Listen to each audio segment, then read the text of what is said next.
Tani do flas një njeri shumë të rëndësishëm, është trajnuar për shumë vite nga trajnerët, disa nga trajnerët më të mirë të botës në fushën e biznesit, shitjes, leadershipit, është konsulent biznesi, quhet Eri Business Coach, dhe do na tregojë një perspektivë ti për pak minuta. Mirpresim, dhe është edhe rastësisht vllai im. Brother! Mirë, shëndetje, faleminderit Ermal. Mirë, si ndjeni, si është atmosfera? Great? Okej, super. Mirë, Ermali, mentori im i parë, foli për ato ndryshimet, besimi i vjetër, besimi i ri. Edhe sa rëndësishme është ndryshimi i vetëm një fjalie, vetëm një besimi, për shembull, Zoti Vastilnaçi, unë kam dëgjuar shprehjen në vështirësi prodhohet vlerë. Vetëm kjo gjëja vogël, kur ti ja thua vetes në atë momentin kur jeti më keq fare, që kjo këtu ty të ndryshon, po, një duart rokitje. Yes. Tani, unë dua të ndaj një tjetër koncept, po kaq të rëndësishëm, madje pak edhe më tepër i rëndësishëm, kjo ka ndikuar në ndryshimin e jetës time. Ky koncept ka të bëjë me mënyrën se si neve duam të ndryshojmë. Duam të shkojmë nga ky niveli që jemi këtu, duam të shkojmë këtu dhe të rritemi dhe të bëhemi lart fare. Pra, nga ky momenti që jemi këtu, neve duam të shkojmë këtu, krijohet një që quhet hendek, një boshlik. Dhe neve për të mbushur këtë boshlikun, për të mbushur këtë hendekun, duhet të rrisim aftësitë e biznesit, duhet të rrisim sistemet, strukturat, në mënyrë që qëllimi jonë është që të mbyllim këtë hendek.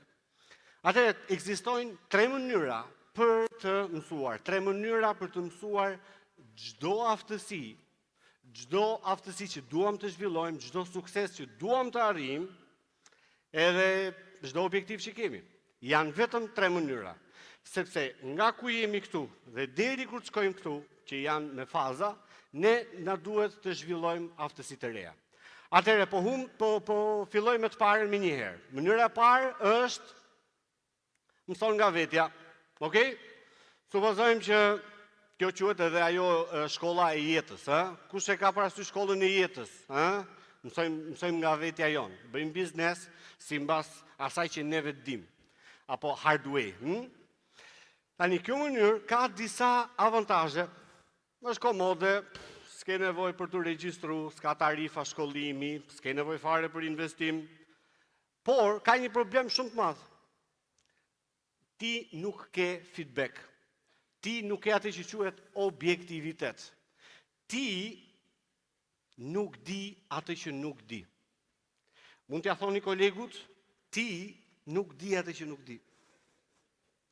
Pse? Sepse kjo është diçka që ti nuk e di atë që nuk di, dhe thu ti jam në rregull. Po jap shembullin e mentorit tim biznesit, jo Ermalit, është një tjetër, është një italian, Yuri. Ai po mësonte, kishte një pasion shumë të fortë për artin marcial, Taekwondo, këto Bruce Lee, okay? Ka krijuar Bruce Lee dhe ai kishte dëshirë që të mësonte shumë të, e kishte pasion të madh. Atëherë çfarë bën? Shikon gjithë filmat e Bruce Lee, një nga një, me radhë.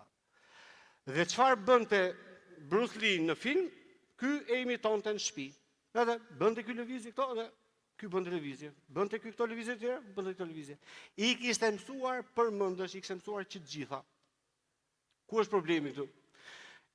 Erdhi moment të takoi një mentor të Taekwondo. Taekwondo, do të thënë ai mentori quhet Sifu. Është një term teknik që e kanë këto. Takoi këtë dhe tha, "Okej, më tregoj çik." Edhe ky tash filloi duke imituar të gjitha ato veprimet që kishte mësuar në film. Mirë po, ke parasysh filmi ka ato efektet e filmit, efektet e kinematografisë. Tha, "Po, kjo nuk është Taekwondoja vërtet, kjo është një gjë tjetër."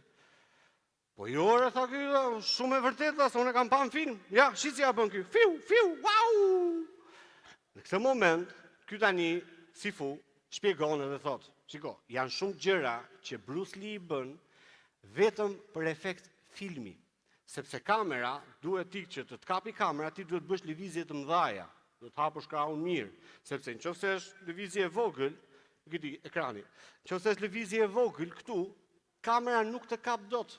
Edhe në momentin që ty s'të kap dot kamera, lëvizja humbet. Mirë po, nëse ti tani, Taekwondo që ke parë në film, ti e bën në të vërtet, ti e ke të sigurt humbjen. Pse? Sepse kundërshtari ta merr vesh lëvizjen edhe të mund direkte.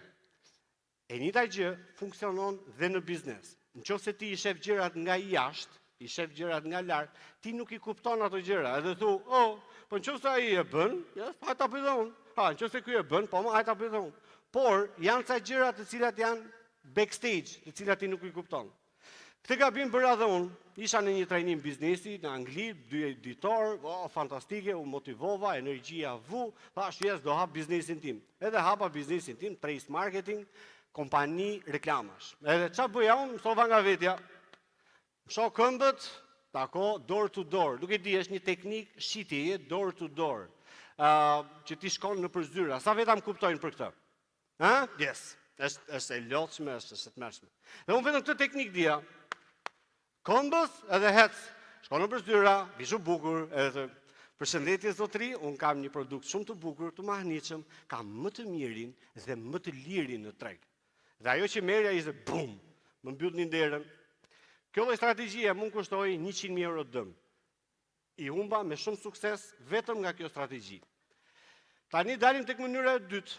Mënyra e dytë është që neve mund të mësojmë nga miqt, nga rrethi jon shoqëror, kolegët, familjarët, këto njerëzit që neve kemi dëshirë të kalojmë kohën. Tani neve po flasim për një gjë që po themi këto grupi jon shoqëror është një lloj pak a shumë si ne, me të njëjtat kur flasim për të ardhurat dhe pasurinë neto. Pra janë njësoj, neve fitojmë njësoj sa ta. Okay?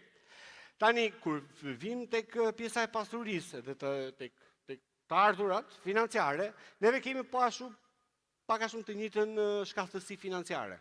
Do me thënë, sa din këto miq, dim dhe neve jemi njësoj. Okay? Në momentin që neve jemi njësoj, që kemi këtë shkallësi financiare, ti nuk ke çfarë mëson, sepse aq informacion ka ai, pak a shumë aq informacion ke edhe ti. Bëjmë një shembull, një krahasim. Nëse unë dua të mësoj për shembull vals, dua të mësoj atë valsin profesionist. Edhe them unë, shkoj tek miqt, mbledh familjarët, mbledh shokët, edhe a di ti të kërcesh vals profesionist? Jo, shumë bukur. Kualifikohesh të vish me mua. Ti di? Jo, mbledhim një 10 veta, futemi gjithë në një dhomë aty dhe inshallah tash në njëri do mësoj valsin profesionist. Pra, është totalisht jashtë logjike. Ti nuk mund ta mësosh dot kurrë valsin profesionist nga njerëz që janë njësoj si ty. Një grumbull ignorance nuk është dije. Kjo është shumë e rëndësishme për të kuptuar. Një grup ignorance nuk është dije. Po ti tash do thua shikoj eri se unë kënaqem shumë me shokët. Patjetër mund të kënaqesh shumë mirë, mund të kalosh shumë mirë, mund të kalosh emocione shumë të forta, të mira, por nuk ke diçka për të mësuar. Kur flasim për të mësuar, flasim që si shkoj biznesin nga këtu ku jam, ta çoj në 5 shifra, në 6 shifra, 7 shifra, apo në 8 shifra. Dhe kur flasim për pjesën e biznesit, nuk ke çfarë mëson nga familjar, nga rrethi shoqëror, sepse po flasim për biznes të fortë.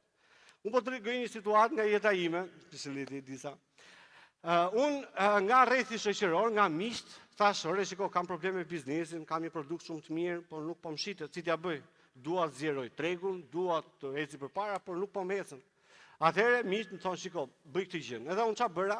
Mora një drejtor shumë të mirë, me 2 fishin e rrogës. Çka kishte tregu? 2 fishin. Edhe i thash, tashi, ky drejtori, ky do mi zgjidhë gjithë hallet.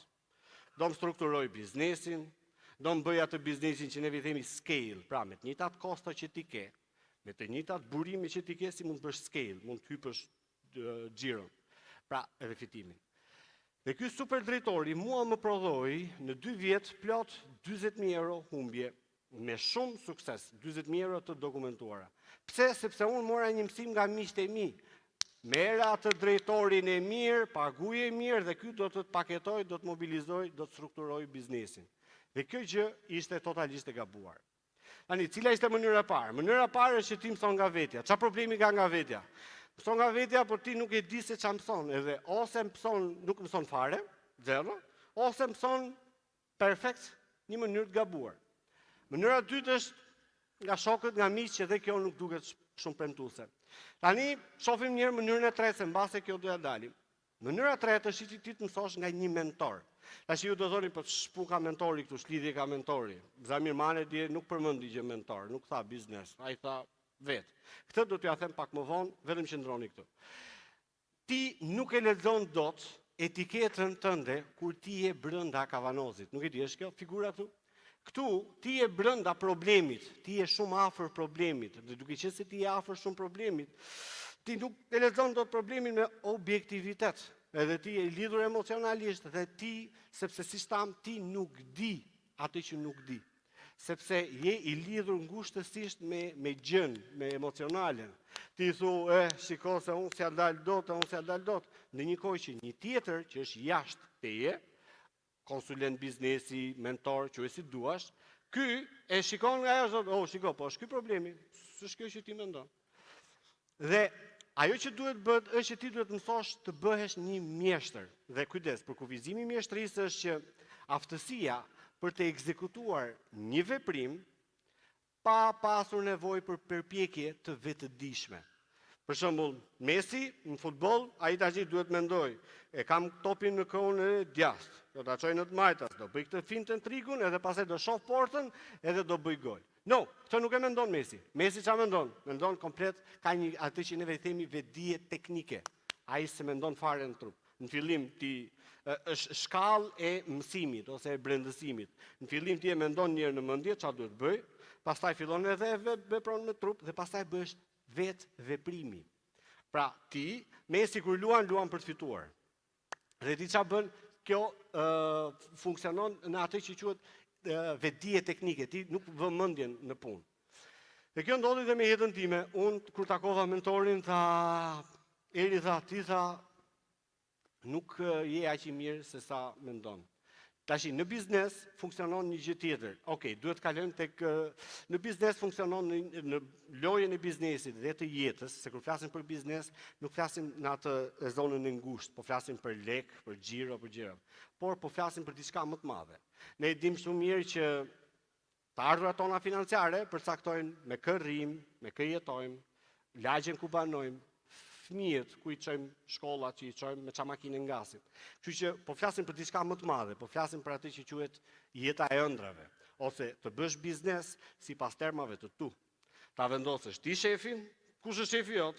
Ta vendosësh ti kolegun e punës, stafin, edhe ta vendosësh ti klientin kush e meriton prezencën tënde. Jo thosh, shiko se këto janë klientët, çfarë ti bëjon? No. Ka ca rregulla që ne do t'i bëjmë.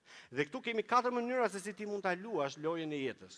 E para është që ti refuzon të luash. Më thot, tash ky biznesi im kaq ka, është shumë poshtë, nuk industria ime këtë funksion ka, nuk mund shkon dot më tepër. Domethënë 7 shifra shkon 1 milion euro, nuk shkon dot më tepër, nuk e thyej dot. Disa kanë ngec tek 2 milion euro, 5 milion euro, nuk ecim më. Disa tjerë thonë, duke çudi olla se unë 150.000 euro kam, si mund shkoj kjo në 1 milion euro. Pra këto refuzojnë të luajnë, dhe thonë nuk funksionon, se ekonomia ka rënje. E dyta është që ti bën sikur luan, ti fiton aq pak, po aq pak fiton si pronar biznesi, sa ti nuk e meriton që quhesh pronar biznesi dhe të kesh drejtën të punësosh të tjerë, sepse fitimi jot është shumë i vogël dhe ti nuk është mënyrë për të bërë biznes. Mënyra e tretë është që ti luan për të mos humbur. Kujdes, frika se mos inshallah s'po humbim këtë muj, kujdes, kemi kujdes. Dhe mënyra e katërt është që bësh atë lojën e mesit kur luan për të fituar. Dhe për të luajtur për të fituar të duhet patjetër një mentor apo një dikush nga jashtë. E thënë ndryshe, nëse ti do të mësosh Taekwondo, merr një sifu. Nëse ti do të mësosh valsin profesionist, ti do të marrësh një koreograf. Ama, nëse ti do të çosh biznesin në next level, të duhet patjetër një mentor biznesi. Dhe para se ta mbyllim, përpara se të vi Dhermali, kam diçka shumë të shkurtër të fundit. Çdo biznes në botë ka një produkt, lutem PowerPointin, ka një produkt ose një shërbim, të cilin ai e shet në këmbim të një fitimi. Normalisht fitimi është pjesa e lojës pse neve bëjmë biznes. Është arsyeja më e pastër në botë pse neve i futemi biznesit. Nëse ti do të shkosh në next level, para herë caktojmë çfarë do të thënë kjo next level, çfarë është kjo, çfarë kuptimi ka, ku do të rritesh, si do të rritesh, çfarë është kjo gjëja. Atëherë për këtë analizo së pari ku ti je bllokuar, ku e ke bllokimin. Tash se unë kam rregull gjitha, unë s'kam asnjë bllokim. Nëse ti s'ke asnjë bllokim, të s'ke shku te next level, të s'ke shku tek ajo një më tepër. Pra ti ke një bllokim, por thjesht nuk po e shikon, sepse ne nuk dim atë që nuk dim. Dhe në momentin që ti do të shkosh në një next level, ti shikon, analizon se ku është problemi. Nëse është ky katrori këtu, ti shumicën e kohës si pronar biznesi ose si ekspert i fushës, je një doktor shumë i mirë apo je një kontabilist shumë i mirë, ti rri gjatë gjithë kohës këtu, e ke kokën e mbyllur, inshallah po më kënaqet klienti, inshallah po bëj një gjë të mirë, dhe ti nuk ke kohë që të ngresh kokën dhe thosh çfarë do bëj më tej. E fton në trajnim biznesi, hajde të mësosh se si të xhirosh biznesin, ti thu, ku kam kohën, valla, unë jam plot, ku jam nyt. Ti mund ta kesh problemin te ky katrori këtu. Ti nuk di të lexosh gjuhën e biznesit. Je shumë, unë i them, artist. E trajton biznesin në një mënyrë artistike. Nuk përdor numra, nuk përdor raporta, por je thjesht ekspert kështu frymëzues, artist. Ose mund ta kesh problemin tek shitja. Ti për shembull ke një produkt shumë të mirë, por ti je sekreti më i madh në botë. Asnjëri nuk e di që ti ekziston. Asnjëri nuk e di, asnjëri nuk do të bëj biznes me ty. Asnjëri nuk kërkon që të bëj biznes me ty, sepse ti nuk je sekreti më i madh në botë, nuk e di njëri që ekziston. Ose shumica kanë problemin e konvertimit. Pra, kanë shumë kërkesa, kanë shumë njerëz për të bërë biznes, kanë 8 milion njerëz që duan të bëjnë biznes dhe përpiqen që të bëjnë biznes me të 8 milion. Dhe nuk bëjnë atë që quhet shitje, pra konvertim, shitje high ticket, një shitje që të jetë fitimprurse në mënyrë që biznesit ketë kuptim, sepse nëse biznesi fiton shumë pak, nuk ka kuptim. Pra ti analizoje mirë këtë skemën dhe shiko çfarë mund të riparosh vetë, mund ta riparosh vetë, ose mund ta riparosh me miqt, me shokët, ose mund të kërkosh dikë që është i specializuar për këtë punë. Dhe për ta mbyllur, mendoj që rritja jote është zgjedhje. Në fund të ditës, suksesi nuk i takon atyre më të mirëve, por atyre që guxuan që të bëhen më mirë se që ishin dje. Nga sot, u hap një dritare e vogël të rritja jote. Mos e mbyll sepse rritja është zgjedhje. Dhe kjo zgjedhje fillon pikërisht tani. Faleminderit.